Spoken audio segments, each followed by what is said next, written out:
Physical media man, physical media man, physical media man. What'd you buy? Was it something good? What's up, guys? Physical Media Man back here again for another Physical Media Man Monday video. I have August 2025 movie reviews. So that'll leave a few more months left for 2025, but hopefully get these knocked out so I can get the rest of these movies put away. Did pretty good in August, had 8 movies we watched, which is pretty good for us. So yeah, before I get started, make sure to like, subscribe, comment, leave feedback, do all that good stuff down below. I'll leave the links to my Instagram page, my Physical Media Man Store Instagram page, my Facebook page for the Physical Media Man / Physical Media Man Store, my Facebook page for non-media related items, the Hodgepodge Garage, my email, my eBay, my Twitter, and my Letterboxd account. So yeah. I think it was the same month of August, I was preparing somewhat for a film franchise battle on Mega Mike the Movies channel. I'll try to remember to leave the link down below to that video and his channel. If I don't, it's definitely on my page under the channel collaboration videos, if you want to go back and watch that. So we did watch some. I was on Team DC. So first up, we watched the ultimate cut of Watchmen, and I think I might have had this movie poster hanging up in the movie room years ago. This was one of my. This and a couple other movies I really remember watching for the very first time in the movie theater. I got it. This was when I was working at the movie theater. This came out in 2009, and I watched this the day before it came out. Like we always, not me specifically, got to do that, but we usually watch the movie the day before to make sure everything was fine on the release and everything. And I didn't really know anything about it, and I loved it. Rewatching it, this was so there's different cuts, and we watched the ultimate cut, and I think it really took. I thought it wasn't as good as I remember it being. So the theatrical was 2 hours and 42 minutes. There's a director's cut, which is 3 hours and 6 minutes, and this ultimate cut is 3 hours and 35 minutes. So there's like a whole animated movie thing that Gerard Butler voices, which was good, but it gets sprinkled in throughout the film.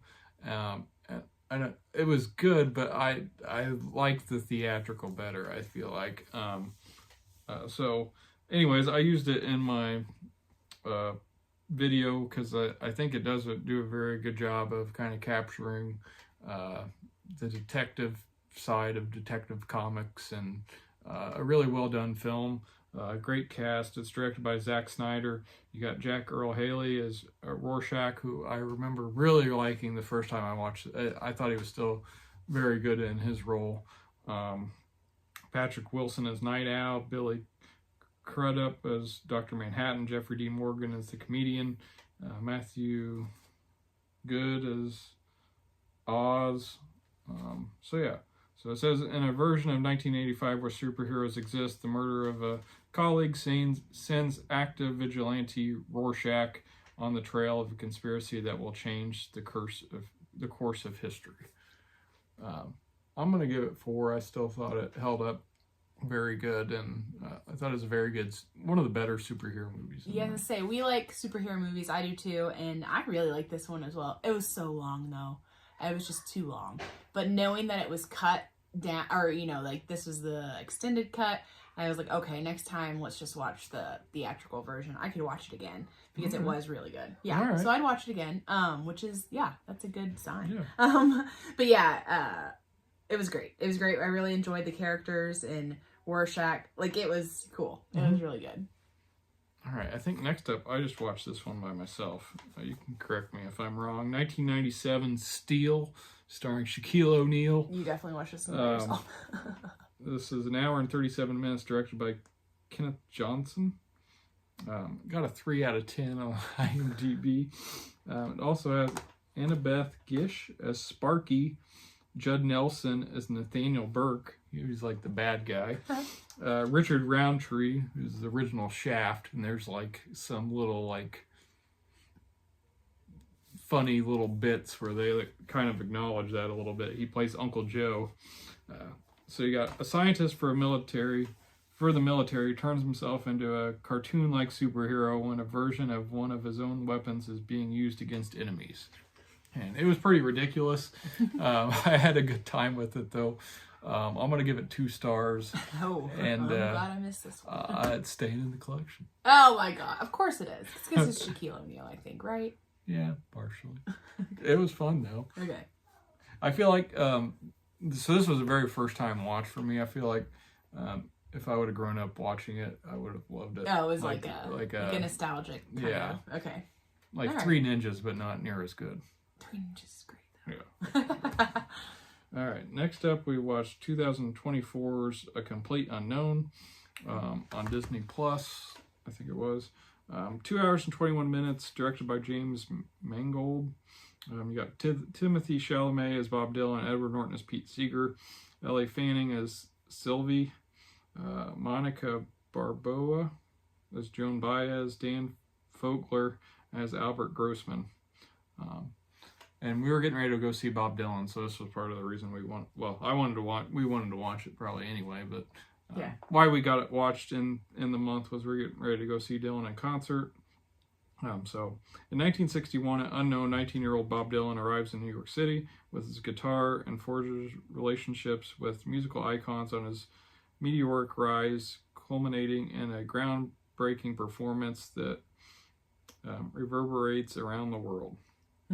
So, I thought the acting was really good. I knew like a little bit about, I listened to a lot of Dylan, especially in high school and stuff, but I feel like I didn't know much of his backstory and like some of the relationships with these other musical icons. I didn't know too much about that, so that was kind of interesting. And yeah, it's cool it about really like good. the folk music behind it and him being so folky. I like that Dylan better, but it's almost like a transition, right?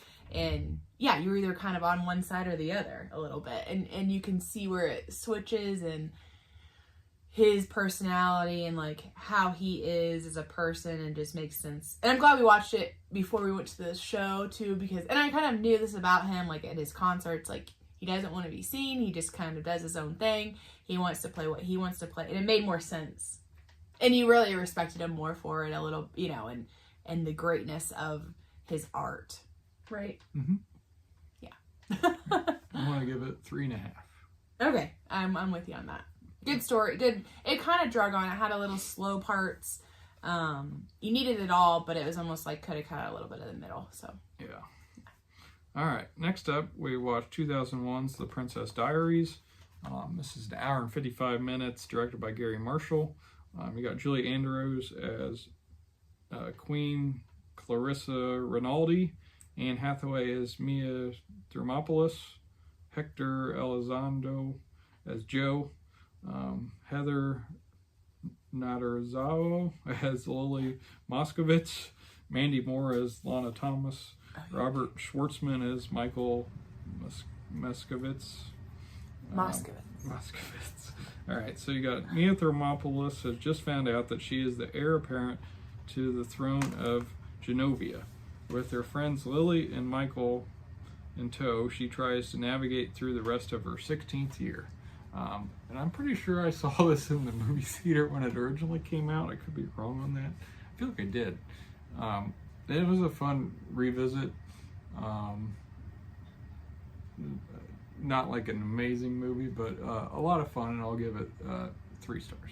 I'll give it more, because it's like 3.5 for me. Okay. Because it's very much like, I used to watch this growing up, and I would rewatch it. It'd always be on TV, and I don't know, I love Julie Andrews, and I love Anne Hathaway too. It was just really, I just like it, but it's very girly. It's very much like, if you're into that, And it's like her glam up, right? She was kind of Nerdy. and then she gets all pretty. She's gonna be a princess. Yeah, so Or she is a princess. right, but it was fun. It's fun. So all right, next up we knocked off one of maybe the only ones that I had in my blind spot movies for the year I wanted to try to watch. I'll try to do another one of those videos of movies that I feel like I should have seen and had not. This one took at least three sittings, nights, yeah. I think, of watching.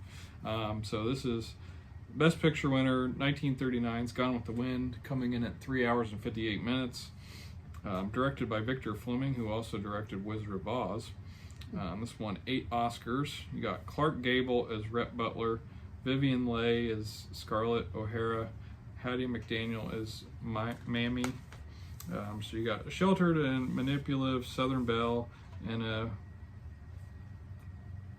roguish profiteer face off in a turbulent romance as the society around them crumbles with the end of slavery and is rebuilt during the Civil War and Reconstruction periods.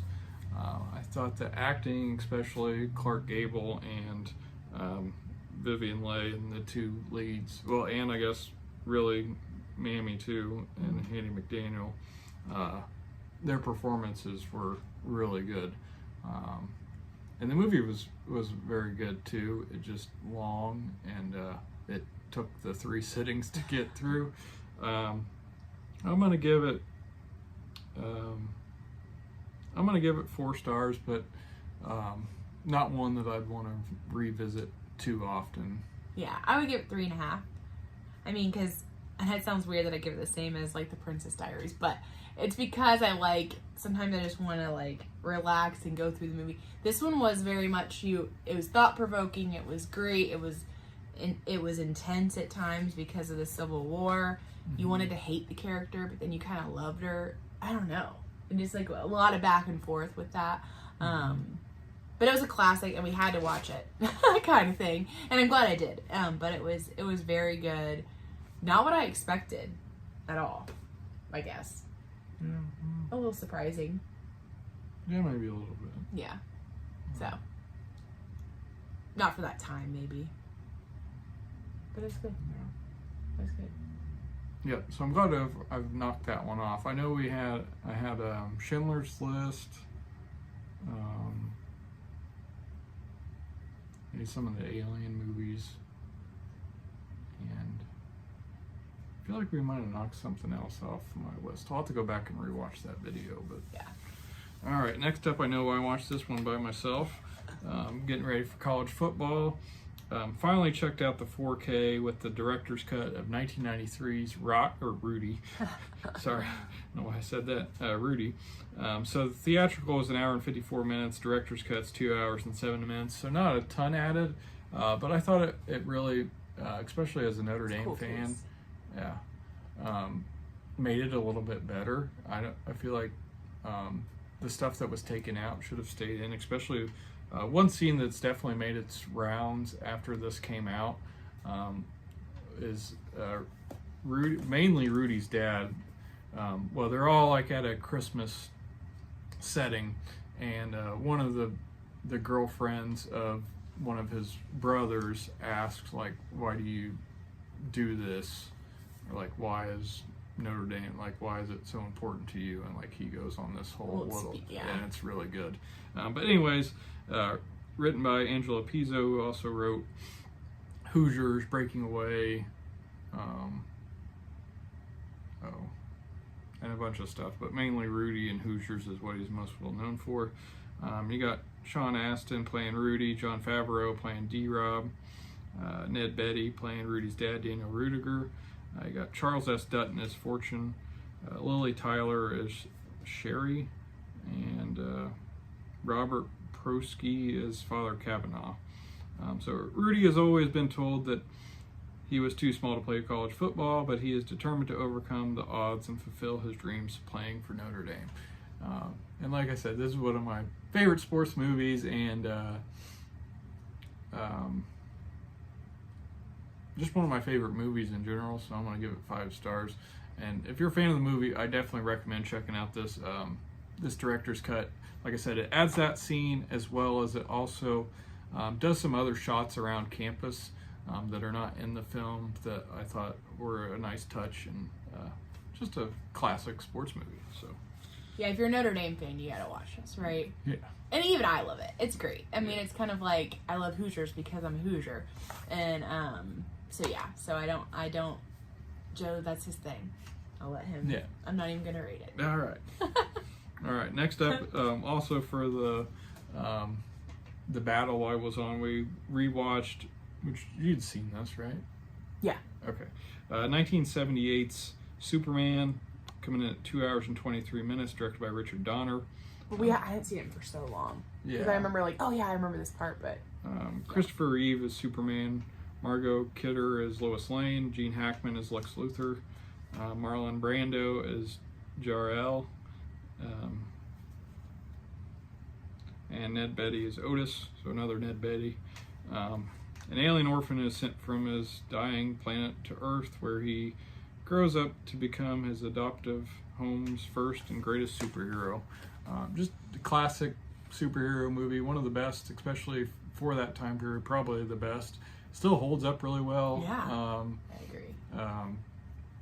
Kind of neat seeing some of the shots and things, since a lot of it's practically done, or like it's not CGI. Yeah, I guess it's not like computerized. I mean, obviously he's not flying, but he's really good in it. Perfect Superman. Yeah. Gene Hackman does a great job as Lex Luthor. And yeah, just a great superhero movie. Gonna give it 4 stars. And I love Lois Lane in it. Yeah, she's really She's good. a good actress in this too. So yeah, I give it 4. What'd you say? 4. Oh, I get 4.5. Okay. I get it up there. It's up there. What did I give Rudy? Did I give Rudy 5? You gave a Rudy a 5. All right. All 5. All right. And to finish us out, we watched Princess Diaries 2, Royal Engagement. This came out in 2004, so we got 2001 and then 2004. Coming in at an hour and 53 minutes, directed by Gary Marshall. You got Anne Hathaway again as Mia Thermopoulos, Julie Andrews as Queen Clarice Rinaldi, Hector Elizondo as Joe, Chris Pine, which I didn't remember him being in this until we rewatched it, as Nicholas Devereaux, John Rhys Davies as Viscount Mabry, which I really like him. We need to watch that Noble House. I think he's in the Noble House one. Pierce Brosnan miniseries. He's really good in that, and of course he's in the Indiana Jones movies, or at least one of them. But he's a good actor. Heather Matazzaro again as Lily Moskovitz, and then Colum Blue as Andrew Jacoby. So now settled in Genovia, Princess Mia faces a new revelation. She is primed for an arranged marriage to an English suitor. So I don't want to say too much about it, but it was fun, especially, like I said, not knowing Chris Pine or remembering he was in it, which honestly I'm not sure if I'd watched this before or not, but it was just as fun. I'll give it the same score of 3 I think I gave the other one. Yeah, I give it a 3.5 again. Same score for me too. So yeah, I thought they were. It's good. And it's a good like sequel. Like it goes with it. It doesn't like it's not too far fetched. It's not like they tried to just make another one. It really followed in line. And you had most of the basically all the same cast returns, which is always a plus. Yeah. So yeah, a good month of watching movies. As of now, we've watched 4, with 7 days to go in the month. Hopefully, let's get 5. We're gonna watch one tonight. We'll watch a sequel tonight. So yeah, hope you enjoyed this. Hopefully, we get finished up, getting caught up on these here pretty soon. If you haven't yet done so, please make sure to subscribe. This is the Physical Media Man signing off. Physical Media will never die. Physical Media Man. Physical Media Man. Physical Media Man. Yeah!